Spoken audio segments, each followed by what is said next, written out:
I've tried to film this video so many times, and this is the last take. This is the last chance that I'm giving myself, otherwise I'm quitting on this project.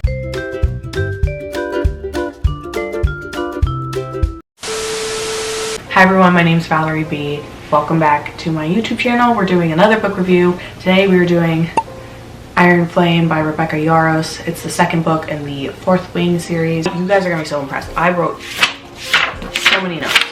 So many. I was writing notes on every single chapter. Crazy. I know. And now you're probably asking, Valerie, why'd you write it down? Why did you just annotate your book? Because I don't really like annotating books. At least annotating books on the first read. Because if you don't like it, there's not really anything you can do with the book once you've written in it. And also if you're like me and you sometimes try to get away with returning the book during the 30-day window, you want to make sure nothing is in there so you can get your money back. So to each their own. There's a couple things to address before we get into the video fully. One, like I said, this is Iron Flame. It's the second book in a series. It recently came out, so there's gonna be a lot of spoilers if you haven't read it. Secondly, when I made the first video, it was very nitpicky, very critical. It's gonna happen again. If you don't want to hear it, don't continue to watch. But in the first video, I talked about how Violet is always described as being weak, and we don't really understand why, and that really made me upset. Turns out Violet has like a chronic illness and chronic pain. I didn't know that. I'm so sorry.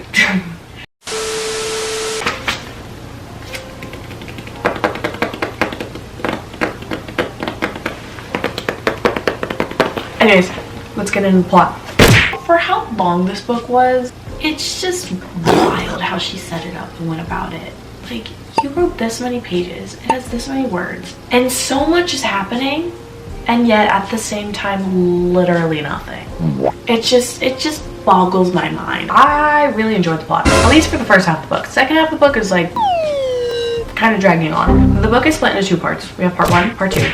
Honestly, could have been published as separate books, but to each their own. Also, the second book, a lot of people describe it as a filler, and there is a lot of that going on. I mean, I personally love a good filler episode, but it does kind of drag out in this book. It does throw off the pacing of it, because when the plot is moving, it's a great time. There's a lot happening, there's a lot going on, we're moving forward.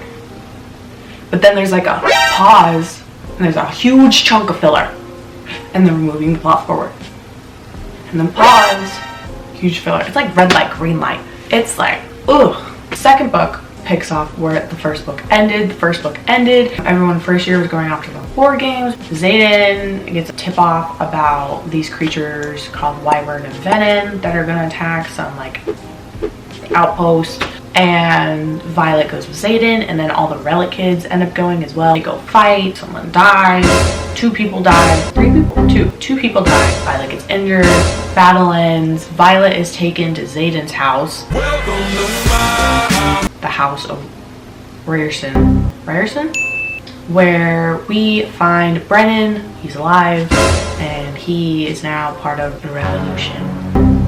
And the revolution's very small. But the revolution consists of people who care about all the people that live outside of Navarre, and they want to try and take down these creatures as well as try to protect the people. So that's where book 1 ends. Book 2 picks up, it's now graduation day, and they pull up. They cause a scene, and I love it. It's so dramatic. Colonel Ados gets replaced by this guy, Varish, who's even worse. Varish is off his rocker for sure. The gears in here aren't turning the way they're supposed to. His Dragon Solus is also not fully up here. And so they station Xaden and like the farthest outpost, their dragons are pissed. And Darna goes into like hibernation because she's going through her transformative puberty years or whatever. Because their dragons have their like mateship thing going on, Xaden and Violet are given special orders that they can alternate visiting each other every week. Violet and Xaden spend the whole book fighting, of which Violet folds so fast for Xaden. I went into this book thinking that Violet is going to be pissed at Xaden like the entirety, which isn't wrong, but the way she went about it, I was like, okay. After they've been separated for a few weekends, she's like, I miss him. And she sees him and she just folds so fast. I'm like, okay. So that's going on. Now it's their second year at Basgiath. It's following the crew. The big thing for second years is interrogation, so they could get kidnapped at any moment for an exercise. Meanwhile, Varish is trying to crack down on all the relic kids in Violet, trying to find any and all means possible to get them in trouble, especially Violet. And while they're at school, Violet is struggling. She's distancing herself from her friends, Redoc, Sawyer, and Rhiannon, because she's trying to protect them from the truth. She doesn't want to get them involved in anything. So there's a weird dynamic between them that's going on for a while. She's not a good liar. None of them believe her, but they're also like, we understand if you don't want to tell us, but also we are not only your squad, but we're your family. It was an annoying plot point, but I understood where she was coming from. In my head, I'm like, if you've been trying for like a month, couple weeks, and you're not making any progress, they still don't believe you, and your lying's still not getting any better, just tell them. Just tell them. I would trust Rhiannon with my life. Probably Sawyer as well. Redoc is questionable only because I think he would joke about something and let it slip, and then everyone would be like, what do you mean? And he'd be like, what do you mean? What do you mean? I didn't say anything. He'd start gaslighting 100%. Just rip the band-aid off and tell them, and Xaden can deal with it. Like, boo freaking who. He has been lying most of his life. You've been lying for like a second. At the end of the first half of the book, Varish kidnaps Violet for real, and she's under interrogation for like a week, and he's pummeling her. And he's trying to figure out what went on during the war games. It's like he needs this like validation, like he knows what's going on. But then Varish brings in Dane to read Violet's memories, and she still doesn't have the mental shields up, so she's like freaking out. But then she realizes, no, I'm just gonna force certain memories on you so you understand what's going on. So she does that, and they've also been fighting this whole time. She still hates it, and Dane ends up switching sides and attacks Varish. Excellent. 10 points to Gryffindor. And then Xaden breaks in to save Violet. Because Violet's been gone a week, and so everyone and their mamas is losing their mind as to where she is. And then Dane brings together the whole school. Hey everyone, listen up! 3 of them make an announcement like, hey, here's what's going on. There is Venom and a wyvern that exist, and we're gonna leave because we want to go fight them. So we're gonna go, and if you want to come, you can come. Half the school ends up going. So that's the plot for the first half of the book. A lot going on. I really loved the plot with Varish. I really liked how he was trying to keep them apart, and I was kind of bummed that it got cut short. I wish we got to know more about him and the way he ticked and the way his dragon ticked, and exactly like what their end goal was or their history, because they mentioned in the book that Varish got like taken out of the military because he was a bit volatile, he was a bit unhinged. But I think that's going to be explained in the next book, hopefully. But I'm not gonna keep my hopes high. Second half of the book, we have Violet and Xaden fighting. To be fair, they've been fighting this whole book, but it gets really strung out in the second one. Violet is trying to learn how to build a ward, which is like their magical barrier that goes around the country of Navarre and also their school in Basgiath, so they can extend the borders outside the country and protect more people. But she's having difficulty with that because there's no written history of that anywhere. And then they're trying to obtain this person called a Luminary, who is the only person who can make the special metal weapons that are like the only thing that can kill Venom and Wyvern. So they're trying to obtain one of those, but then they have to go to the neighboring kingdom for that. And the guy's like, well, you can have the Luminary, but you have to take the Griffin Riders with you. Now the Griffin Riders are with the Dragon Riders, and they're all trying to readjust and all live in Xaden's house while trying to also go to classes in school, because they're trying to recreate Basgiath at Xaden's house. It's a mess. We find out Xaden's second signet.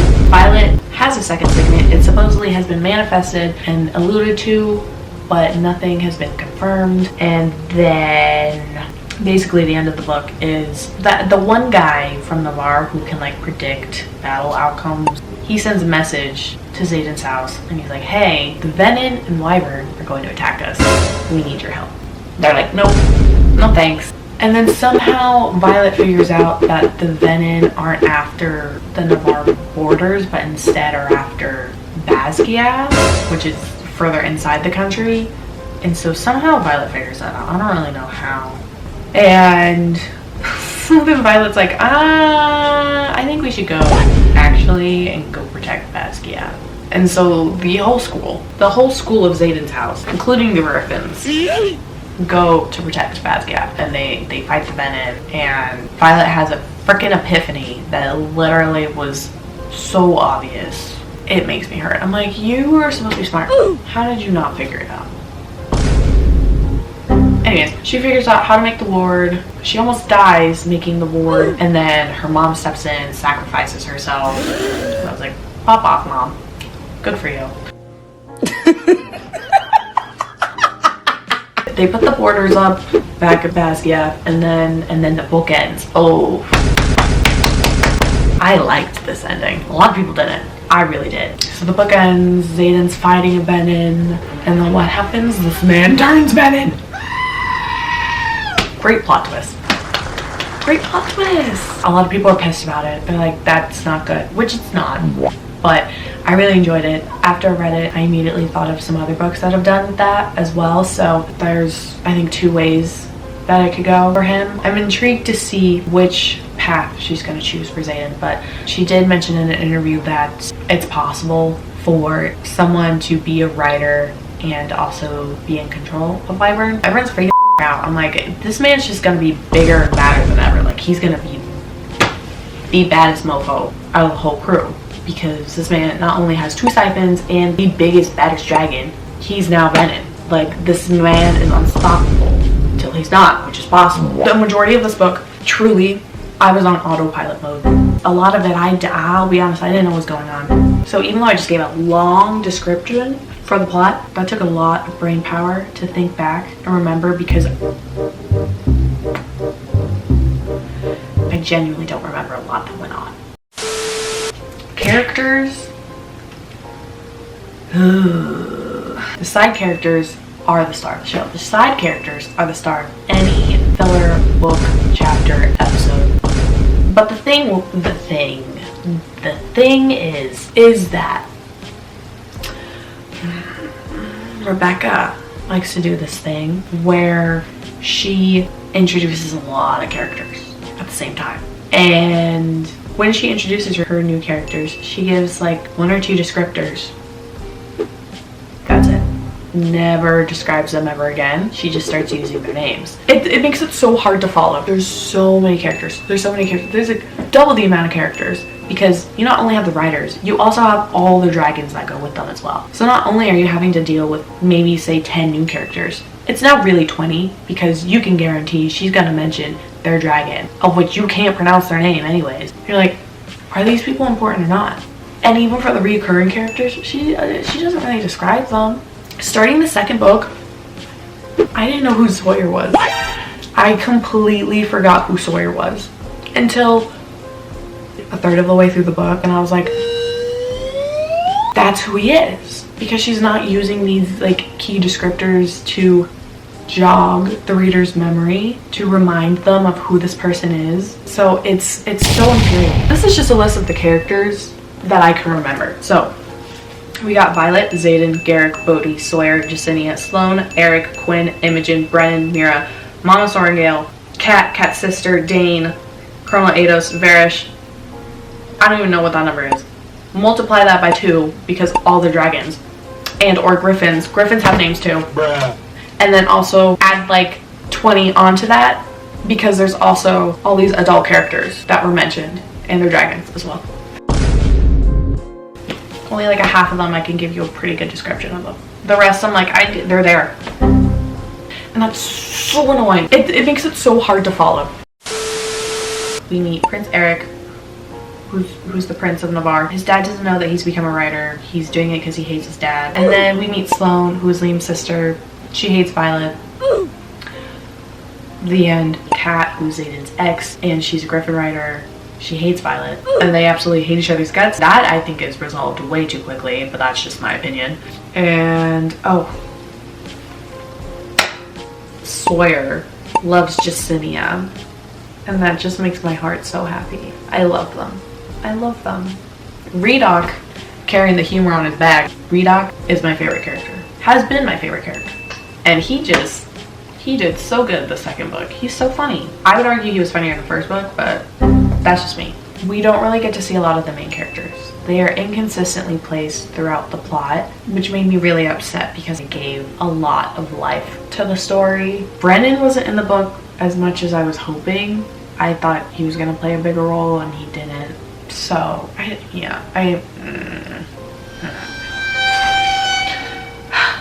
we start to get character development and a character arc for Dane, but the pacing made it so hard because he would show up for a couple pages and then he's gone for like a quarter of the book, and then he'd show up again, a couple pages, and then he's gone again. So it made it really hard for me to start to like him because he was inconsistently there for the plot. When Dane was present in the book, you really got to see his dynamic with Violet. You still didn't get any flashbacks, but you got to see how they interacted prior to them both being at Basquiat, which was really insightful. And I'm like, oh my gosh, this is so interesting. I think I'm starting to like him as a character. And then he'd disappear, and I'm like, okay, well now I'm back to hating this mofo because why not? What else am I supposed to do? Like, you're giving me nothing to work with. One fun little tidbit is that Xaden writes a letter or letters to Violet as sort of like an apology, and like, you said you don't know anything about me, here you go, here's something to know. I'm like, oh my gosh, that's so awesome. But we never get to read the full letter. We only get to read recovered correspondence between Xaden and Violet. The fact that we only get excerpts and not the full letter because you're too lazy to write the full letter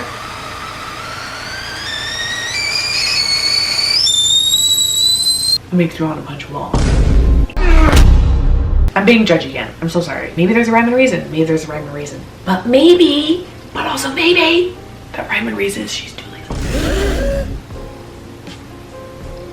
I don't know. Why are we not getting the whole letter? What's the reason? What was the reason? God forbid we learn something about the characters. If we had the whole letter, we would get so much insight into Xaden's personality, why he is the way he is, and it would help build his overall character arc. Because right now, he's building as a character, but he's still feeling fairly two-dimensional. This letter, it would give so much depth instead of just having this 2D sadness that exists. He'll say things like, oh, I was this as a kid. Oh, really? Can you tell me more? No. Okay, no, yeah, because I'm fine. No, we're good. Everything's fine. Everything's so fine. The miscommunication trope is big in this book. Big. And it's so annoying. So annoying. No one likes the miscommunication trope. Their relationship at the moment is revolving more around lust than it is love, even though they claim to love each other, even though they literally know next to nothing about each other. The first half of the book, it was kind of acceptable because they're physically kept too far apart. Even their like telepathy doesn't work. But in the second half, they're literally seeing each other every couple of days, if not every day. What do you mean you haven't had time to talk about this? You literally are sleeping in the same room. Violet makes the comment of like, or maybe it's Xaden. One of them makes the comment of like, it's been 5 months and we still haven't worked through our problems. Yeah, bitch. You're saying what everyone is thinking because literally you see each other. You can talk to each other. You're in close enough proximity a lot of the time that you can telepathically talk to each other if you need to, because that's more private. But no, you two like to run around in circles avoiding your problems. But then you're like, why do we have all these problems? Why can't we work through it? I don't know. Why don't you just sit down and talk about it? Just talk about it. You've had time, and you could have made time as well. But you said no. You said no. We're not gonna work through this. I can't. And then there's this argument. Because this whole thing, this whole mistrust bickering starts because Xaden withheld information about the Venom and Wyvern from Violet. And she's like, why didn't you tell me? And he's like, I, one, didn't like you at first. Two, I eventually did want to tell you, but that's putting you at risk. Your mental shields aren't up. So that would put everything of what we've been doing at risk. And he's like, until you can put up really solid mental shields, like, I can't tell you more. And Violet is super pissed about this. And I also understand her side. Like, that's really annoying that you're not being clued in on all the details. But he makes a good point. Like, you are putting so many people at risk if you cannot protect your own mind. And then they like make this like weird deal bargain thing of whatever. Because eventually they build enough trust that he's like, if you ask me any question, I'll give you an answer. And then Violet's like, okay. But then she's overwhelmed and she doesn't know what to ask. And then she says, it's hard to ask questions I don't even know exist. I felt that a lot. I don't know. I see both sides of their argument. I don't really think either of them are more right than the other. There's that. The writing is so bad. A lot of the things I was critical about in the first, I ended with the comment saying that like, hey, there's a lot of things wrong with it, but it is the first book in a 5-book series. Hopefully it gets better and we learn more about world building, writing, stories, whatever, la la la la. So far, that has not proven to be true. I wish that comment had been proven right, that this book got better. It didn't though. It didn't. I've touched on some of this, but the pacing is shit. The pacing is so bad. There's so much going on and yet nothing at all. And the characters are inconsistently placed, so it makes it hard to really have fun when reading, because the second you have fun, she takes it away and moves on. And you're like, wait, no, why are we moving so fast? And then the parts that you don't like, she's moving so excruciatingly slow that you're like, can we move on? She's like, no, we're gonna stay in this moment that I'm gonna drag out. You're like, okay, that's great. I love it here. It's so much fun. I'm having a great time. I mentioned this in the first one, but it's written very much like a screenwrite or like a fan fiction. It's very Wattpad-y. I would know. I was one of those Wattpad girls in middle school. Yikes. So I know fan fiction style of writing when I see it. This is that style. Okay. Fan fiction, very often, it's fast-paced. Lack of descriptors. You focus more on telling, not showing. It's very boom boom pow, point blank period, the end, next. That's how this book was written. But I think that's a reason why I like this book in the series, because I know it's not good writing. I know it's bad, but as infuriating as it is, her style of writing is very reminiscent of that.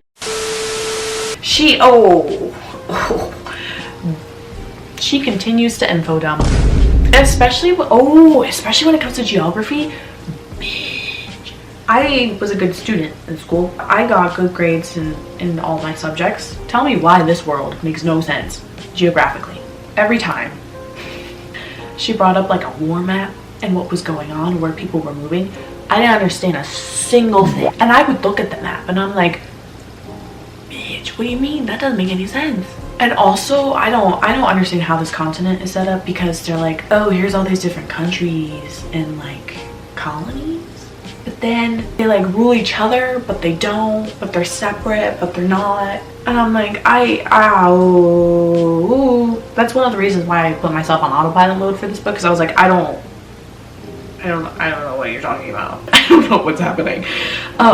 Something that I didn't like about the first book is there was a lack of background information, and I was hoping that would get explored in the second book. That didn't happen. Like I talked about earlier, Violet and Dane's relationship. What if we got some background stories as to how they interacted so I could understand your characters more?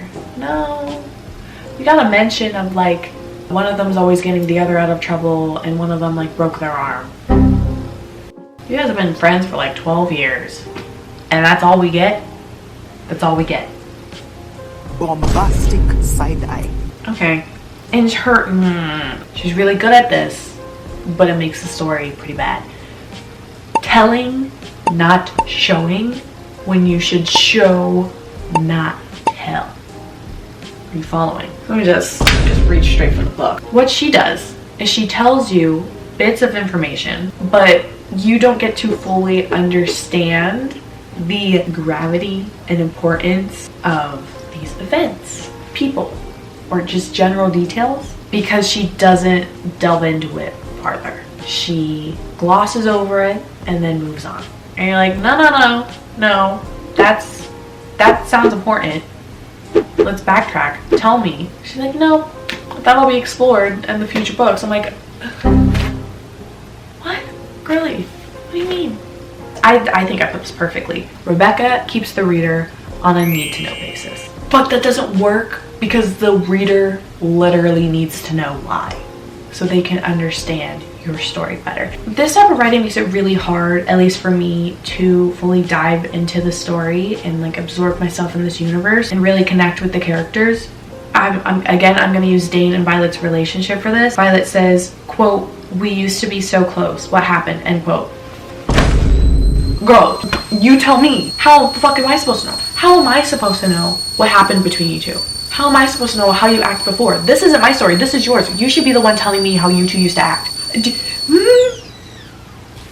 That's the kind of details that you should be showing us. If it's something like, oh, Venom have this secret power but we don't know about, or like, oh, there's Venom hidden in our school but like we didn't know. Like, that's sure, okay, that, like, yeah, omit that from the reader. Okay, drop little hints here and there, I get that. But when it comes to just like your general character dynamic, what do you mean you're not gonna tell us? How am I supposed to know if you're giving me nothing? A few moments later. Sorry, I think I need a minute for my pulse to come down. Yeah, I think that's, My explanation for her telling, not showing, might not make sense because she's writing the book, and writing is a form of telling. So basically what I'm trying to say is that she has the characters explain everything through verbal interactions between characters, and she's not describing these scenes. And this connects to the whole my issue with the lack of like background information and like flashbacks and things. If she were to spend like a page describing about this very specific time in her childhood where her and her dad were studying for something and they had this whole interaction.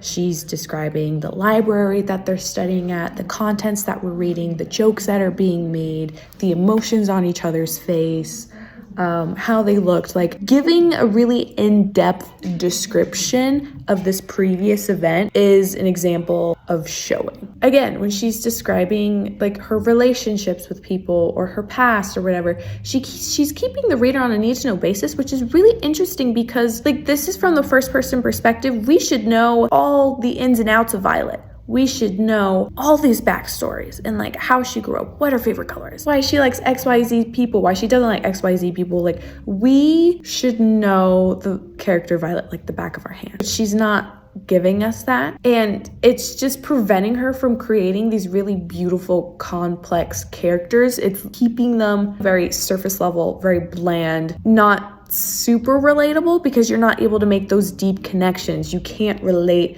to what they've been through. So that's what I'm trying to say. That's what I spent like 20 minutes of filming trying to say. Anyways, on with the video. There you go. I will die on this hill. This book should not have been written in a first-person perspective at all. This book should have been written in third person or multiple POVs, because what the preface makes no sense. Because as far as we know, Violet does not have a diary. She has never written in a diary and never will. So how is Justinia getting this first person POV with mental notes and dots and everything? How is she getting this information? That doesn't make sense. And I mean, everyone's begging for a POV from all the side characters. You know how much personality and like details we would be getting about the characters, about the plot, about everything I've been saying if you wrote it from other characters' perspectives. Or also, if you wrote it from a third person perspective, you're getting all those details out, so it makes a lot more sense from Justinia's perspective. It's gonna flow a lot better. I just don't understand why this is written from a first person perspective.